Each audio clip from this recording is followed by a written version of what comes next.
I know you're on to 2019, but how many times did you look at that replay of your interception in the Super Bowl the days and weeks after it happened?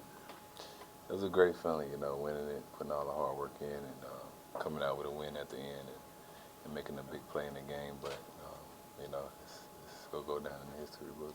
Does it feel like a new season yet? It does. The season moves on fast, and nobody remembers what happened last year. Once the season starts, you have to prove yourself every year. So that's how you got to take the approach every year. You're coming off your best individual season, established yourself as one of the top cornerbacks in the NFL. Has your mindset changed, stayed the same, and how do you improve off sort of the breakout of last year? Just try to get better. A lot of stuff I can get better at, and just trying to go in and do whatever I can to help the team win, and make plays. And it's not gonna happen overnight. You got to still grind it out and work on your craft and get better each and every day. Is there one thing in particular that you're working on in the offseason to improve on? No, pretty much everything. I can get better at everything. Nobody's a perfect player, so everything. Just even if I can help my teammates out as much as I can, I would do that. So whatever I can to help the team. Stephon, when does the process start for you looking forward to studying some of the receivers you're going to be facing this year? Is it kind of early for that, or did you try to start doing that in the spring? I watched a little film, but it's a little early. It's just because it's still trying to get to know new teammates, work out, and all the little things that helps you prepare to be able to play an opponent. So I'm just looking forward to working on my game, and that time will come. You got another new teammate this week, Demaryius Thomas. What do you remember from matching up with him over the years? How would you assess his game? He's a great player. He's made a lot of great plays in this league, and he's tough to cover, tough to bring down. There's a couple things that stand out with him. What makes him a tough cover? Strong, explosive. So hopefully he can help us win games. You guys have got the entire secondary back from last year. How much does that allow you to kind of build on the success that you guys had last year? It'll help a little bit, but like I said, we got to prove ourselves each and every day and every year. So nobody's going to give us nothing. We got to go out and earn it and be able to make plays for this team. Has playing so deep into playing to the last game that you possibly could over the last couple of years made you change your off-season routine at all, just because you have less time, it's more condensed? Yeah. It's been a short off-season, but you got to adjust. Your body is more sore the longer you play, so you got to really take a break. And sometimes I see other guys working out off-season that we just got done playing, so it's kind of hard. So you just got to know your body and get used to it.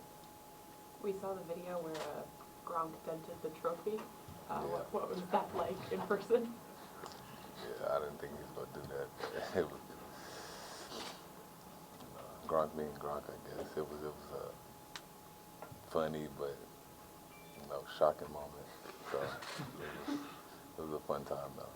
Glad it wasn't you, did. Yeah, I wouldn't have done that.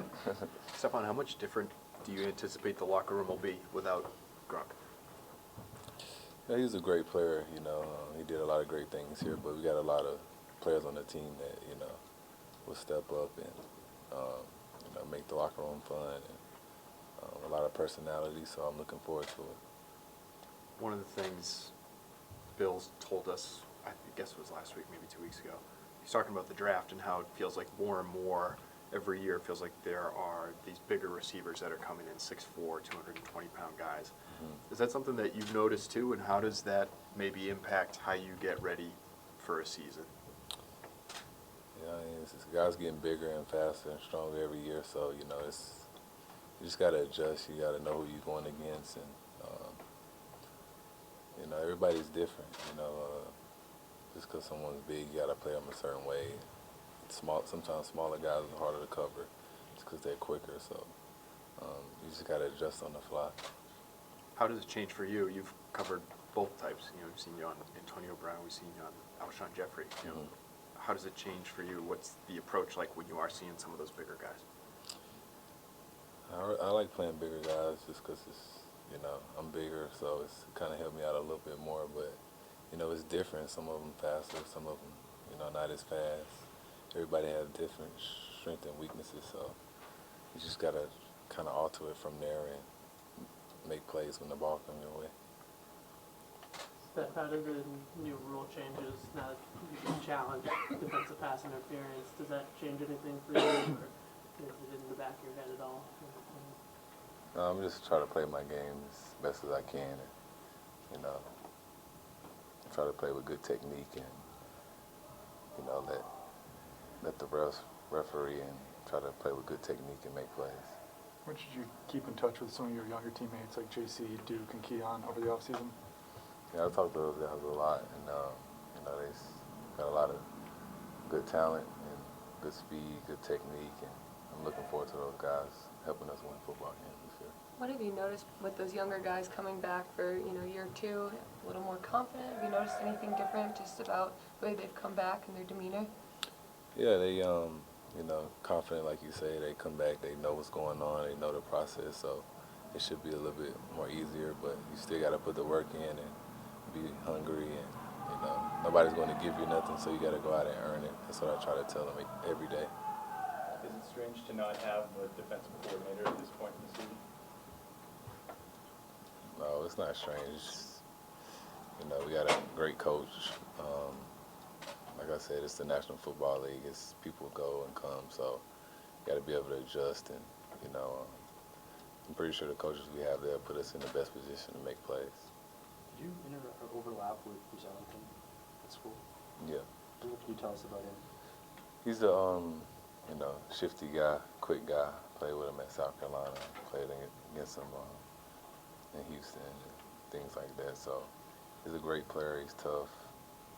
You know, he's very confident. So I'm looking forward to practicing against him and trying to make each other better. Steph, just getting back to the defensive coordinator question, it is a little bit unusual. Do you anticipate that Bill will just be more involved than he has been before? I mean, he's always involved. I wouldn't say that because, you know, he's always in the meeting, so it's nothing new. So it's going to be a great opportunity for all of us to get better. And, you know, like I said, those coaches, they'll put us in the best position to make plays. When the schedule comes out like it did last night, do you care much? Is there anything you're looking for when that comes out, when you're going to play certain teams or certain guys? I care, but it's just more of like who we play at the beginning, you know. So you look at that and just, you know, try to put that in your mind who you could be going against, and you know, and just after that you just kind of just take it day by day. Any thoughts on starting with the Steelers and Dolphins, Jets and Bills? No thoughts. It's a great team, so we got a long way to go before we get there, and a lot of practices, a lot of running. So it'll come when it comes. So I'm just looking forward to the opportunity.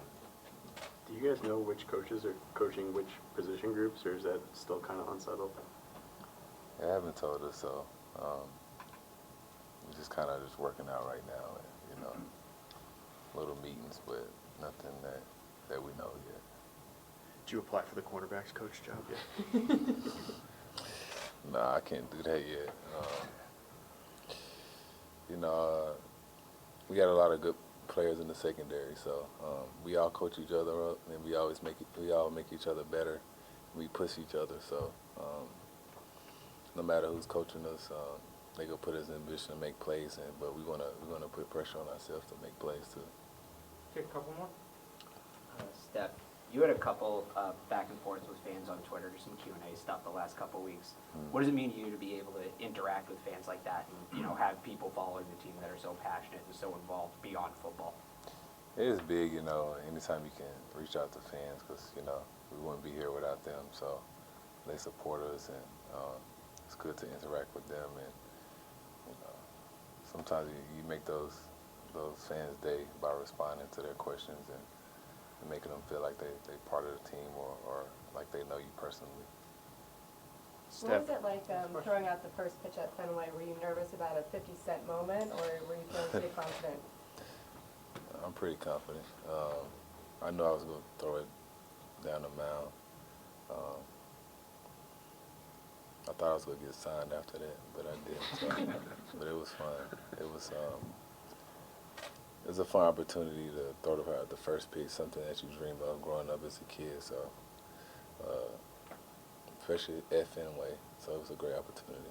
Do you follow along closely with the Boston teams as they're in the playoffs and the Red Sox in the off season? Mm-hmm. Yeah, I do.